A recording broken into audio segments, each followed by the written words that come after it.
uma egijime wayolala ngaphandle usebuya useza ngaphakathi uma ngingamqoshi mina mkhulu akuve yini lokho kuzo-affecta idlozi lami ngokuthi yena usehambe waya ngaphandle wazongcolisa leli dlozi lami elangikhethela yena. Lo mkhulu ungangiphendula ungithathe ungibekephi ngawo? Okay, ake sizame siyiphendule le ndaba. Yebo.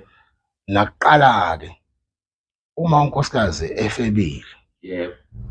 wayehamba aye kubo, mefika lapha kubo akhulume ngale ndaba ukuthi manje ngibanjwe kanje, akaqoshiwe. Yebo.